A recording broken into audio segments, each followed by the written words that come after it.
as a Westerner, we don't have a sense of what enlightenment means. We don't really have a sense of what bliss means. Those terms are foreign to our culture.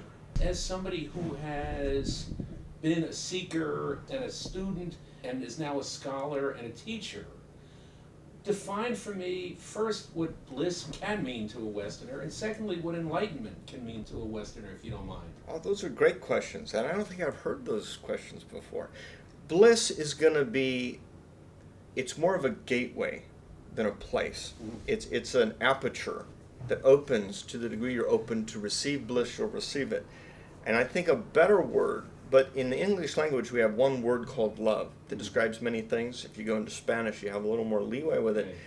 But in the United States, love tends to be focused on the romantic or kind of the interpersonal, certainly, expression of love. But there's something that is shared with another human being that when it's felt, we call it love. I call that spirit. When the energy, the life force, and expression of the divine moves through somebody, through thought, word, or action, to another, and it is felt, that what we feel, that connection we make with the other person, I think love is the word we would use to describe that. We don't often think of it as spirit, because we don't think of ourselves as spirit either. And when we all do start thinking of ourselves as spirit, we'll have entered into the kingdom of heaven that lies within us, you see. So that's how the prophecy is being fulfilled. And the example, really, for most people in the West is Jesus Christ. I mean, there's a guy that lived it. Me and my Father are one. He's telling us the way.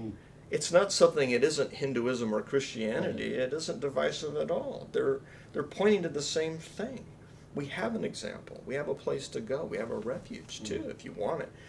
But bliss, then, is to the extent that you feel that living presence of God. It's where you feel a sense of love, and that love can be as little as the inclination to have some more of it, whatever that is that felt good. I'm more peaceful, I'm more relaxed. It can go into a place where you just feel something shifted in you, and now there's a greater sense of clarity, happiness, and peace. And then it gets to this point where you think you may have gotten stoned, like smoked some pot or dropped some acid or something. It becomes very, very powerful.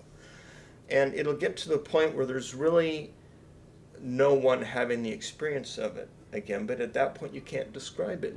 So when we're talking about bliss, which is usually associated with your other part of your question, enlightenment, it really isn't a place itself that has one definition in my mind. It's like realization itself. Enlightenment is the ending of ignorance. You see, ignorance had no beginning, but it does have an end. Realization has no end, but it does have a beginning. And so when you enter into an enlightened state, its profundity continues to expand to the degree that the mind and body can comprehend it, which it never can anyway. It's just an unfoldment of the wondrous madness, which is love itself, which is life itself. That's great.